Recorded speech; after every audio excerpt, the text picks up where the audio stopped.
السلام علیکم معزز سامعین کو خوش آمدید۔ ہماری آج کی نشست گزشتہ سے پیوست ہے، جس میں ہم نے موپاساں کا سوانحی خاکہ دیکھا تھا اور حالات زندگی پر کچھ روشنی ڈالی تھی۔ آج ہم شامل نصاب موپاساں کا افسانہ، جس کا اردو میں ترجمہ کوثر محمود نے مومی گیند کے نام سے کیا ہے، اس کا مکمل فکری و فنی تجزیہ کرنے کی کوشش کریں گے،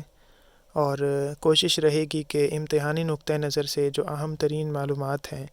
وہی فراہم کی جائیں، اور غیر ضروری اور وہ باتیں جو کہ ہمارے موضوع کو طوالت دے سکتی ہیں ان سے گریز کیا جائے،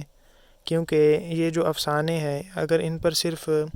ادبی نشستوں کا سلسلہ رکھ لیا جائے تو بے شمار باتیں ہو جائیں گی، کیونکہ ان میں معاشرے کی مکمل عکاسی ہے، معاشرتی رویوں کی مکمل عکاسی ہے، لوگوں کی، ان کے مزاج، ان کے نفسیات، ہر ایک چیز پر ہمیں سیر حاصل گفتگو ہم کر سکتے ہیں۔ لیکن چونکہ ہمارے پاس وقت مختصر ہے اور امتحانات کے سلسلے سے ہم نے اس کو جوڑنا ہے، اس لیے ہم امتحانی نقطہ نظر سے اس کا مطالعہ کریں گے اور چند ایک جو اہم معلومات ہیں صرف ان پر ہی اکتفا کرنے کی کوشش کریں گے۔ تو سب سے پہلے اگر بات کر لی جائے مومی گیند کے تعارف کی، تو مومی گیند دراصل جو افسانہ ہے یہ فرینچ اس کا نیم بال ڈی سوف ہے، جس کا اردو میں ترجمہ جو ہے وہ چربی کی گیند لفظی طور پر بنتا ہے، لیکن کوثر محمود نے اپنی جو کتاب ہے اس میں بھی اس بات کا حواشی میں یہ ذکر کیا ہے کہ چربی کی گیند یا چربی کا گولا یہ حصہ جمالیات پر گراں گزرتا ہے، تو اس کو ذرا ایک لسانی ڈھانچے میں اور ایک خوبصورت ترکیب میں ڈھالنے کے لیے مومی گیند یہ انہوں نے ایک ترکیب وضع کر دی اس کے لیے۔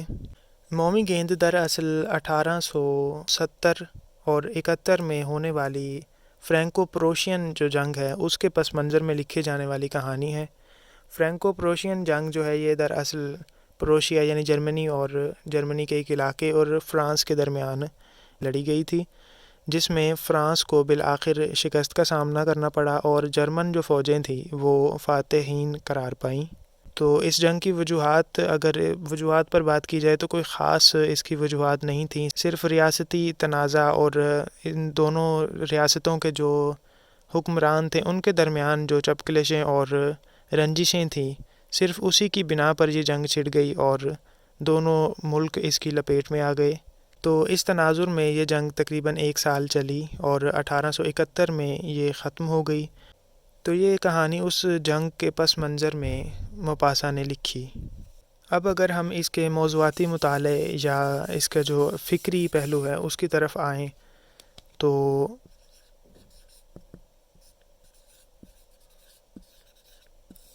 ہمارے سامنے چند ایک اہم نکات ہم ادھر پیش کر سکتے ہیں، بلکہ اس سے پہلے ایک مختصر سا جو خلاصہ ہے، کیونکہ گزشتہ ویڈیو میں ہم نے گوگول کا جو اوور کوٹ ہے اس کے خلاصے پر ایک علیحدہ سے ویڈیو بنائی تھی، لیکن اس دفعہ اس چیز کو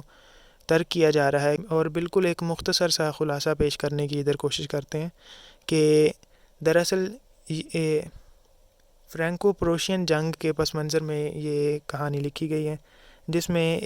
اشرافیہ، اعلیٰ اشرافیہ کے چند جو کردار ہیں وہ اور ایک طوائف اور ایک اس کا جو ہمراہ ہے، یہ تقریباً 10 جو مسافر ہیں، بنیادی کردار ہیں، یہ اپنے شہر زوئین جو کہ جرمن فوجوں کے تسلط میں آ کر تباہ ہو چکا تھا، جہاں تجارت اور باقی سرگرمیاں جو تھیں وہ مفلوج ہو چکی تھیں، تو اس سب کے پیش نظر وہ وہاں سے دوسرے شہر فرانس کے یعنی ہاؤک جانا چاہتے تھے، جہاں ان کے زبردست مالی معاملات اور مالی ان کو مفادات وہاں حاصل ہو سکتے تھے۔ تو وہ جو اعلیٰ کردار تھے 6 اشرافیہ کے، وہ کے ساتھ 2 راہبائیں اور ایک طوائف اور اس کے ساتھ ایک شخص، یہ 10 افراد زوئین سے ہاؤک کی طرف سفر طے کرتے ہیں۔ اس میں پیش آنے والے یہ کہانی بنیادی طور پر اس سفر کی ہی ایک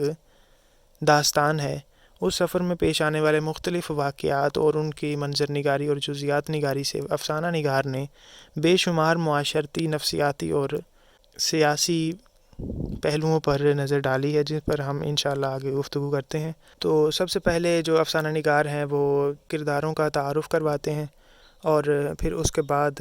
جو سفر پر جب وہ روانہ ہو جاتے ہیں تو ان کے سفر کے ایک دو معاملات بتاتے ہیں کہ مومی گیند کے پاس کھانا ہوتا ہے، باقی کوئی کھانا نہیں رکھتا، تو وہ کھانا سب کو پیش کرتی ہے، سب اس کا کھانا اول وہ اس کو طوائف کی وجہ سے، طوائف ہونے کی وجہ سے سب اس کی طرف نفرت کے رویہ رکھتے ہیں، لیکن جب بھوک سے لاچار ہو جاتے ہیں وہ، تو اس کا کھانا بھی وہ قبول کر لیتے ہیں۔ انہیں راستے میں جو جرمن فوجیں ہیں وہ ایک ہوٹل میں ٹھہرا لیتی ہیں، اور ادھر جو ہے وہ وہاں تک مومی گیند کے ساتھ ان کا رویہ بالکل ناشائستہ اور عجیب قسم کا رہتا ہے۔ وہاں ایک جو جرمن فوج ہوتا ہے وہ مومی گیند کے ساتھ رات گزارنے کی بات کرتا ہے، جبکہ مومی گیند جس کا کام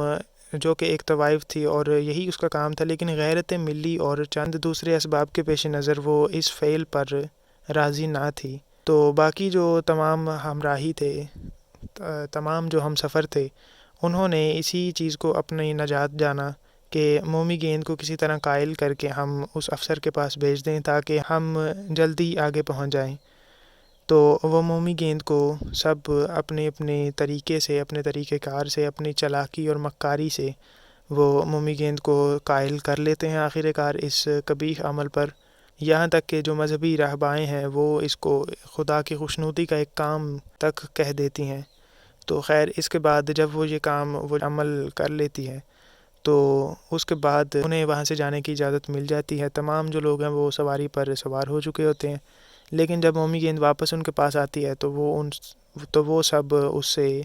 اجنبیوں والا سلوک کرتے ہیں، جیسے وہ اسے دیکھ ہی نہیں پا رہے اور اسے چھونا بھی پسند نہیں وہ کرتے کہ کہیں اسے چھو کر وہ ناپاک نہ ہو جائیں۔ تو اس طرح کی عجیب سی ایک معاشرتی منافقت اور لوگوں کی اور امیروں کی اور اشرافیہ کی جو حقیقت ہے اس کو بے نقاب کیا گیا ہے، اور اس کے علاوہ بھی بے شمار اس میں پہلو ہیں۔ یہ ایک مختصر سا خلاصہ آپ کے سامنے پیش کرنے کا مقصد یہ تھا کہ کہانی کے اہم ترین جو واقعات ہیں اور بنیادی جو اس کا پلاٹ ہے اس سے وہ ذرا ذہن میں تازہ ہو جائے۔ اب ہم اس کے فکری مطالعے کی طرف آتے ہیں اور اس کے فکری پہلوؤں پر باری باری گفتگو کرتے ہیں۔ تو سب سے پہلے اس میں جو چیز ہمارے لیے اہم ہے وہ ہے جنگ کے اثرات۔ یہ اس کہانی کا بنیادی موضوع ہم کہہ سکتے ہیں، کیونکہ یہ جنگ کے پس منظر میں لکھی گئی، جنگ کے بعد۔ تو جنگ کسی بھی معاشرے کے لیے مفید نہیں ہوتی، اور ادب اور ادیب ہمیشہ سے، تقریباً تمام ادیب جو ہیں وہ جنگ اور اس طرح کی جو غیر انسانی، جس میں انسانیت اور انسان کے خلاف ہو، تو جنگ چونکہ اس میں انسانیت کا ہی بالآخر نقصان ہوتا ہے،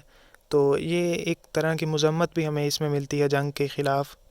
تو اگر ہم بات کریں تو اس میں چند ایک پہلو ہمارے سامنے ابھر کر آتے ہیں کہ جنگ جب چھڑتی ہے تو وہ صرف اور صرف امیروں کی وجہ سے چھڑتی ہے۔ ایک مقام پر ایک جو عام فرانسیسی عورت ہے اس کا ایک ڈائلاگ ہے کہ یہ بڑے اور امیر لوگ ہی جنگ کرتے ہیں۔ تو ادھر سے ایک نقطہ آتا ہے کہ جنگ کی وجہ جو ہے وہ ہمیشہ سے مال و دولت، ثروت اور اس طرح کی چیزیں ہی رہی ہیں، جاہ و حشمت کی جو پہلو ہیں یہی رہے ہیں، جبکہ عام عوام اور غریب اور غربا جو عوام ہے اس کا جنگ کے ساتھ کوئی لینا دینا نہیں، بیچاری مرتی وہی ہے، حالانکہ ان کا کوئی لینا دینا اس چیز کے ساتھ نہیں ہوتا۔ تو اس پس منظر میں اگر دیکھا جائے تو جنگ کے جو اثرات ہیں، سب سے پہلے جب بھی جنگ چھڑتی ہے تو اس افسانے میں ہمیں یہ چیز ملتی ہے کہ عام تاجر اور سوداگر جو تھے ان کو بھی فوجی افسر اور فوجیوں کے ہمراہ لڑنے کے لیے بھیج دیا جاتا ہے، اور اس کے بعد جنگ ہو جانے کے بعد جب فرانس ہار گیا، ان کی فوجیں پسپا ہو کر واپس آ رہی تھیں، ان کے دستے جو جو مکمل ایک صفحہ ہے اس کا، 1 سے 1.5 یعنی 2 سے 3 اقتباسات ہیں جو شروع والے، وہ ایک حسین منظر نگاری ہے کہ جب کوئی فوجیں ہار کر کسی میدان سے واپس آتی ہیں تو ان کے احساسات اور وہ کس طرح یعنی واپس آ رہے ہوتے ہیں، وہ مکمل ایک منظر بہت حسین طریقے سے موپاسا نے پیش کیا ہے۔ یہ ایک حسین منظر نگاری بھی ہو سکتی ہے اس میں۔ تو جنگ کے بعد سب سے زیادہ متاثر ہونے والے جو چیز ہے وہ تجارت ہے، جو کاروبار ہے اور منڈیاں ہیں وہ مندے کا شکار ہو جاتی ہیں، اور جو عوام ہے جن کا اس جنگ سے براہ راست کوئی تعلق نہیں ہوتا ان پر جنگ مسلط کی جاتی ہے ہمیشہ، حکمرانوں اور جو اعلیٰ طبقے اور امراء ہیں ان کے ذاتی مفادات کی وجہ سے ان پر جو جنگ مسلط کی جاتی ہے وہ اس میں بیچارے پس جاتے ہیں، اور جو عام عوام ہے اس میں ایک عدم تحفظ کا احساس جنگ کے سلسلے میں پیدا ہو جاتا ہے کہ جب جنگ کے بعد جنگ ہو رہی ہو یا جنگ ہار جائیں تو اس کے عرصہ دراز تک ہارنے کے بعد جو مفتوحین ہیں ان میں ایک سہم، ایک خوف اور ایک ڈر اور ایک عدم تحفظ کی جو کیفیت ہے وہ برقرار رہتی ہے، ایک بے چینی سی رہتی ہے، جس کا موپاسا نے ادھر ذکر کیا ہے اس افسانے میں۔ تو جنگ کے بعد بھی جو مفتوحین ہیں ان میں یہی خوف و ہراس رہتا ہے کہ اب بھی ان کی قتل و غارت، ان کو اغوا کرنا اور ان کے ساتھ جو زیادتیاں ہیں ان کا سلسلہ نہیں تھمے گا۔ تو یہ ایک عدم تحفظ کی سی کیفیت جو ہے وہ قائم رہتی ہے دیر تک۔ علاوہ ازیں اس میں بہت ایک خوبصورت سا پہلو یہ ہے کہ جنگ لڑنے والے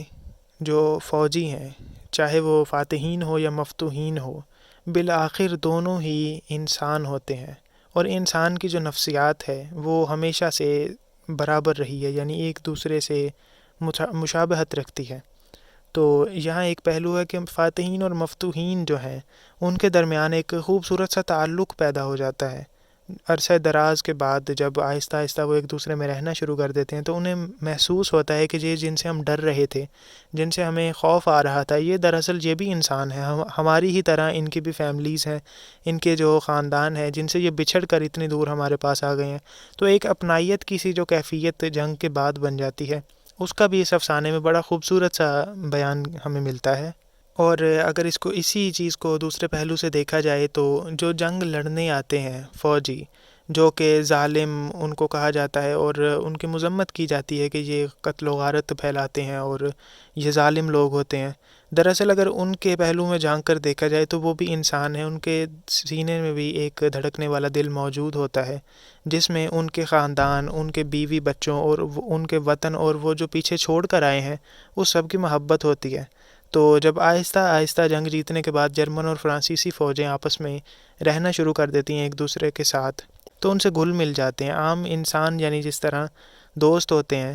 وہ یہ اس رشتے سے بالا تر کہ وہ فاتحین ہیں اور وہ مفتوحین کے پاس رہ رہے ہیں یا ان پر قابض ہیں، وہ ان کے دوست کی حیثیت کے ساتھ وہ نمایاں ہوتے ہیں، سامنے آتے ہیں۔ اور یہ ایک حیران کن بات ہے کہ اس میں بیان ہے کہ وہ جو جرمن فوجی ہیں وہ کہیں کوئی جرمن فوجی آلو چھیلتا ہے، کوئی حجام کی دکان کو دھو رہا ہوتا ہے، کوئی بچوں کو بہلا رہا ہوتا ہے، اور کوئی کسی عورتوں کے کپڑے، جو بوڑھے یعنی ضعیف افراد ہیں ان کے یعنی جو کام کر رہے ہوتے ہیں۔ تو یہ ایک جو ہے اس میں بڑا خوبصورت سا ایک پہلو ہے کہ جنگ لڑنے والے فاتحین اور مفتوحین بالآخر عوام ایک دوسرے میں گھل مل جائے گی۔ جو اختلافات ہیں وہ امراء کے اور سیاستوں کے ایوانوں تک اختلافات رہتے ہیں، وہاں تک ہی نفرتیں رہتی ہیں، جبکہ عوام جو ہے وہ بالآخر ایک دوسرے کے رنگ میں رنگ جاتے ہیں، کیونکہ انسان سے محبت کے بغیر نہیں رہ سکتا۔ علاوہ ازیں جنگ کے موضوع پر ہی اگر بات کی جائے تو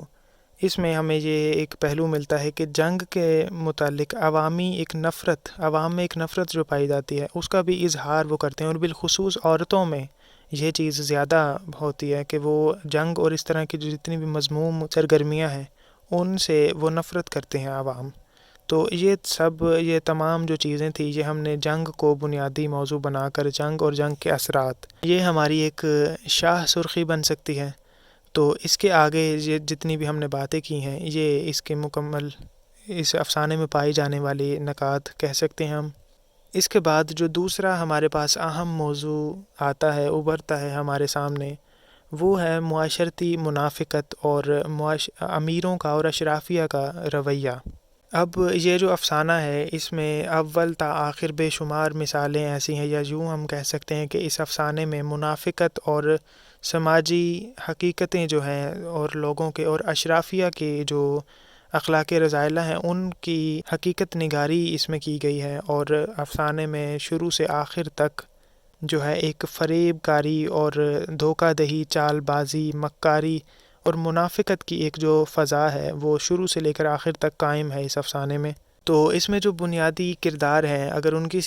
اگر ان کی بات کی جائے تو وہ بھی ان میں تقریباً جو تمام لوگ ہیں وہ سب جو ہے وہ ہوشیار، مکار، چالاک اور دھوکہ دہی کرنے والے ہیں اور مفاد پرست قسم کے لوگ ہیں۔ اس کے علاوہ وہ جب ان کو اپنا کام ہوتا ہے مومی گیند کے ساتھ، مومی گیند سے وہ کام لیتے ہیں۔ مومی گیند پر اگلا ہمارا پوائنٹ یہی ہے، اس پر ہم بات کریں گے۔ مومی گیند جو کہ ایک طوائف تھی، جس سے سب نفرت کرتے تھے اور معاشرے میں طوائف کو بری نظر سے دیکھا جاتا ہے، تو وہ بھی دیکھ رہے تھے، لیکن جب ان کو اس سے کام تھا، یعنی اس سے کھانا لینا تھا، تب اس سب نے لے لیا۔ جب اس کے جسم سے سب کو کام تھا، انہیں پتہ تھا کہ اس کا جسم ہمیں نجات دلا سکتا ہے، تو سب اس کو بڑی ہمدردی سے اور بڑی اپنائیت سے قائل کرنے کے لیے سامنے آئے۔ لیکن جب ان کا مطلب نکل گیا، غرض نکل گیا، تو وہ اسی مومی گیند کو ناپاک اور جرمنوں کی کتیا اس جیسے القاب جو ہیں وہ دے کر ایک سائڈ پر ہو جاتے ہیں۔ تو یہ ایک عجیب سی معاشرتی منافقت جو ہے ہمیں اس میں نظر آتی ہے، اور بالخصوص اشرافیہ اور امیر جو لوگ ہیں ان کی طرف سے یہ چیز نظر آتی ہے ہمیں زیادہ، جبکہ کاغ نیودے جو کہ مومی گیند کا عاشق پہل تھا، اور وہ اس کے جام جہاں سے وہ پیتی ہے اسی جگہ پر لب رکھ کر جام سے وہ شراب نوشی کرتا ہے، تو یہ عاشق مزاجی شروع میں بتاتے ہیں، لیکن درمیان میں ایک ایسا موقع آتا ہے جب غیرت ملی کے سبب وہ بازاری عورت بھی اسے اپنے پاس نہیں آنے دیتی کہ یہاں جرمن فوجیں موجود ہیں، اسی ہوٹل میں جہاں انہیں ٹھہرایا گیا ہوتا ہے، تو وہاں وہ اسے اپنے پاس نہیں آنے دیتی۔ اس سے کے بعد وہ جو کاغ نیودے ہے جو اس کے ساتھ اس کا ہمسفر بن کر چلتا ہے، وہ بھی اس کے خلاف ہو جاتا ہے، اور بالآخر جب وہ مومی گیند روتی ہے، یعنی آخر پر جب سب اس سے نظریں پھیر لیتے ہیں تو وہ بھی نظریں پھیر لیتا ہے اس سے۔ تو یعنی ہر شخص جو بھی اس میں دکھائی دیا ہے، مومی گیند کے علاوہ جو شرفاء ہیں، یعنی جن کو معاشرے میں باعزت مقام حاصل ہیں اور اچھے شہری سمجھا جاتا ہے، وہ تمام کے تمام منافقت، دھوکہ دہی اور چال بازی ان سب چیزوں سے اور اخلاقی برائیوں سے بھرپور دکھائے گئے ہیں اس میں۔ علاوہ ازیں اگر ہم بات کریں تو اس میں ہمیں مفاد پرستی، دھوکہ دہی، غرض و مطلب پرستی، خود غرضیاں، یعنی اس طرح کے پہلو بھی شدت کے ساتھ ہمارے سامنے آتے ہیں۔ اس میں ہر شخص جو ہے، ہر جو امیر یا غریب یا جو بھی ہمیں نظر آتا ہے، وہ اپنا کام سنوارنے، اپنے مطلب کے لیے ہمیں اچھا نظر آئے گا، جب اس کا مطلب نکل جاتا ہے تو وہ برا ہو جاتا ہے، تو یعنی وہ اپنی اصلیت پر اتر آتا ہے اپنے مطلب کے بعد۔ تو یہ جو خود غرضی ہے، اپنے مفاد کے لیے یہ جو لوگ ہیں ایک جگہ سے دوسری جگہ جاتے ہیں، انہیں اپنے ملک، اپنے وطن، ان سب چیزوں سے کوئی غرض نہیں ہے، لیکن انہیں غرض ہے تو صرف اور صرف اپنے تجارتی مفادات سے، جو کہ دوسرے شہر میں ان کے لیے زیادہ تھے، جس کی وجہ سے وہ ایک شہر سے دوسرے شہر ہجرت بھی کر جاتے ہیں۔ تو اس طرح کی بے شمار اس میں مثالیں آپ کو مل جائیں گی جس میں مفاد پرستانہ پہلو ہیں۔ وہ مومی گیند کا فائدہ اٹھاتے ہیں، اس کے ساتھ ان کو مطلب تھا، تو کتنے میٹھے پیارے بن کر اس سے سب کچھ اسے قائل بھی کر لیا، اور اس کے جسم کو جو دشمن ہیں ان کے سامنے پیش بھی کر دیا، لیکن اس کے بعد اس کا احسان بھی نہ مانا، احسان فراموشی، اور نہ اس سے کوئی ہمدردی کی، بلکہ الٹا اسے ناپاک اور برا جان کر ایک طرف پھینک دیا۔ تو یہ سب اس میں مفاد پرستی، خود غرضی، احسان فراموشی اور اس جیسے جو پہلو ہیں وہ ہمارے سامنے نمایاں ہوتے ہیں۔ اب جو اس میں سب سے اہم اور تیسرا جو پہلو ہمارے سامنے نمایاں ہوتا ہے وہ ہے طوائف، یا جنسیاتی مسائل کہہ سکتے ہیں، یا طوائف کا ایک معاشرتی حیثیت۔ تو اس چیز پر ایک بہت گہری نظر سے دیکھا گیا ہے کہ طوائف جو ہے اس کو کسی بھی مہذب معاشرے میں قبولیت حاصل نہیں ہوتی، تمام لوگ اسے بری نگاہ سے دیکھتے ہیں، بالخصوص جو عورتیں ہیں، یعنی جو شریف اور عورتیں ہیں، وہ طوائفوں کو لعن طعن کرتی نظر آتی ہیں کہ ہم جو ہیں وہ شرفاء ہیں، ہم شادی شدہ ہیں، یا ہم عزت دار ہیں، اور یہ جو طوائفیں ہیں اس طرح کے جو کام کرتی ہیں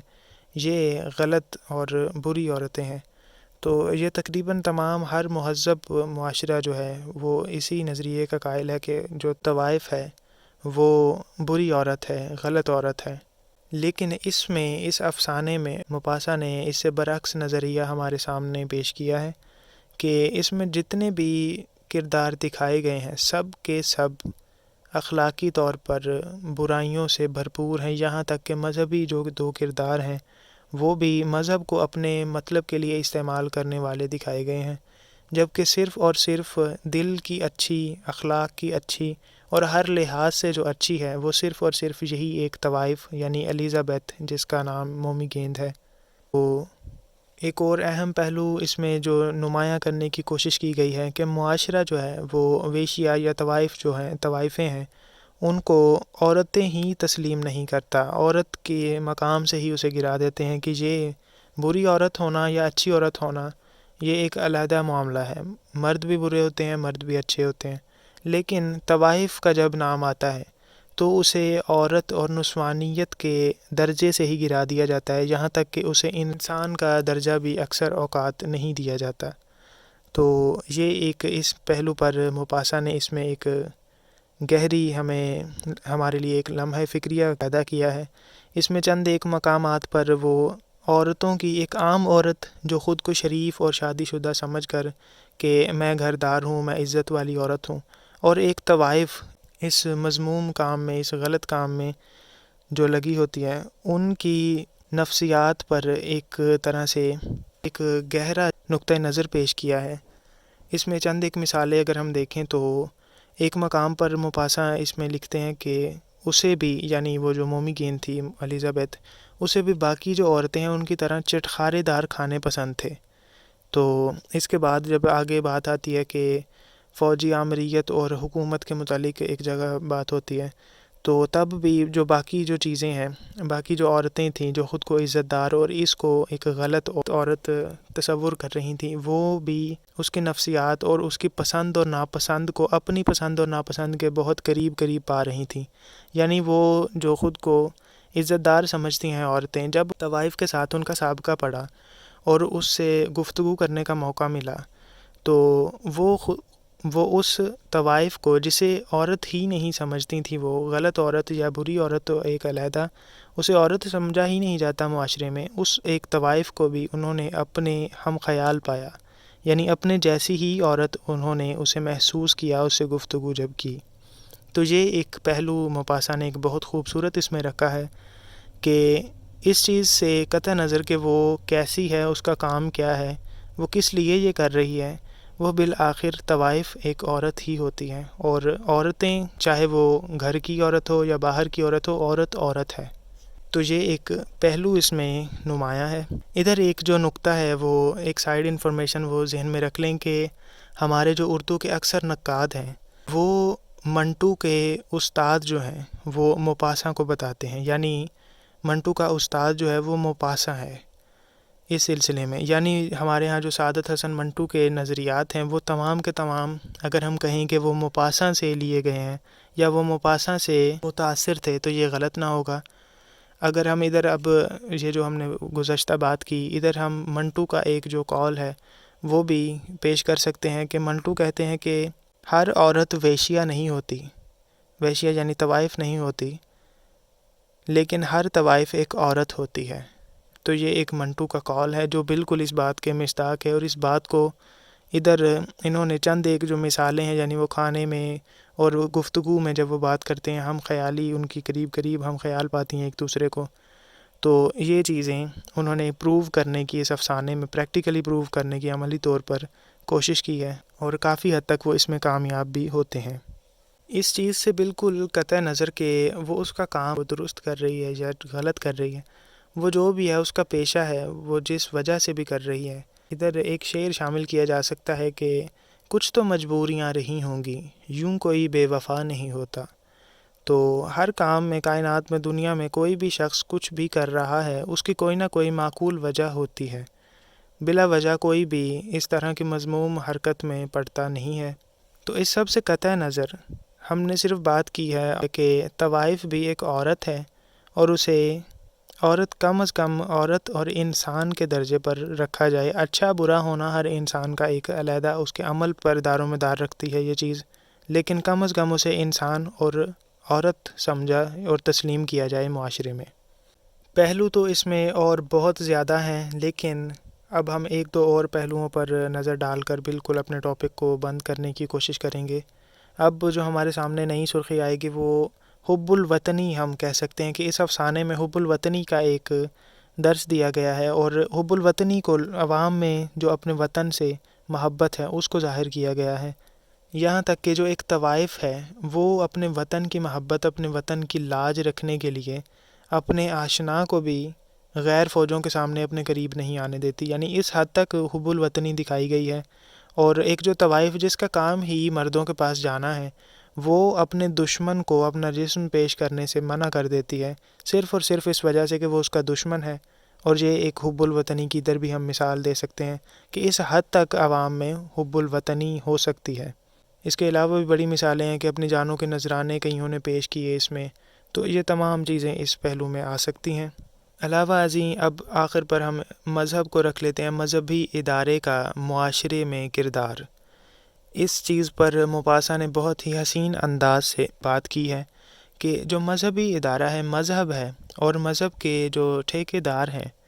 وہ معاشرے میں کس طرح سے اپنا کردار ادا کرتے ہیں۔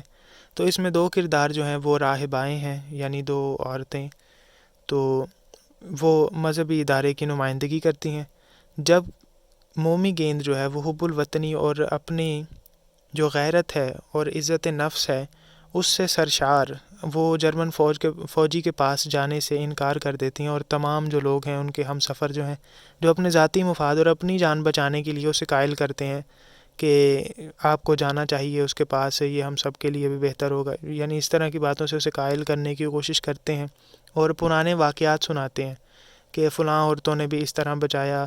تو تم بھی بچا سکتی ہو، تو لیکن اس سب کا اس پر کوئی اثر نہیں ہوا۔ لیکن آخر کار جہاں آ کر اثر ہوا وہ مذہبی ادارے کا ہوا۔ وہ جو 2 مذہبی راہبائیں تھیں انہوں نے مذہب سے ایسی دلیلیں، خود ساختہ دلیلیں ایسی گھڑ گھڑ کے اس کے سامنے پیش کر دیں، اور اس کی نظر میں اس چیز کو، اس فعل کو خدا کی رضامندی کا ایک ذریعہ جو ہے وہ ظاہر کر دیا۔ اس طرح کے واقعات اس کے سامنے پیش کر دیے کہ وہ بیچاری مذہب کی وجہ سے آ کر وہاں اپنا عزت نفس اور ہر چیز کو قربان کر کے وہ ان کی بات مان جاتی ہے۔ تو یہ ایک بہت ادھر خوبصورت پہلو ہے کہ مذہب جو ہے وہ عوام کو کسی بھی طرف لگانے کے لیے اپنے خود ساختہ دلیلیں، جو وہ مذہبی ادارے کے نمائندے ہیں ہمارے پاس جن کو ہم طنزاً ٹھیکیدار بھی کہہ لیتے ہیں، تو وہ لوگ جو ہیں معاشرے میں اپنی پسند کی جو چیزیں ہیں ان کو فروغ دینے کے لیے مذہب کو اپنے لحاظ سے ایکسپلین، اپنے لحاظ سے مذہب کی تشریح کر کے معاشرے کو جس طرف وہ لگانا چاہیں وہ لگا سکتے ہیں۔ تو یہ ایک مذہب کی پاور اور مذہب کا معاشرے کے ساتھ جو گہرا ایک تعلق ہے اور عوام کے ساتھ جو اس کا تعلق ہے اس کو سمجھانے کی ایک بہت خوبصورت کوشش موپاسا نے ادھر کی ہے جو کہ کامیاب رہی ہے۔ تو یہ سب سے اہم اس کے 5 تقریباً نکات ہم نے ان پر بحث کر لی۔ اس کے علاوہ اگر ہم دیکھیں تو فرانسیسی تمدن اور تہذیب سے ہمیں آشنائی اس میں ملتی ہے، معاشرتی تقسیم جو ہے اس پر ہمیں آشنائی حاصل ہوتی ہے اس کہانی سے۔ علاوہ ازیں لوگوں کے جو اخلاقیاتی معیار ہیں اس وقت کے وہ نمایاں ہوتے ہیں، اور معاشرت اور نفسیات، یہ تمام کئی ایک پہلو جو ہیں، اور سیاسی پہلو، ان پر بھی ہمیں آشنائی ادھر حاصل ہوتی ہے۔ تو ان کو اگر مختصراً آپ بیان کرنا چاہیں آخری اقتباس میں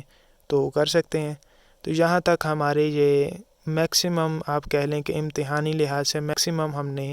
فکری مطالعہ اس کا کر لیا ہے۔ اب اس میں کسی طرح کے بھی موضوع سے سوال آ سکتا ہے، یعنی اگر وہ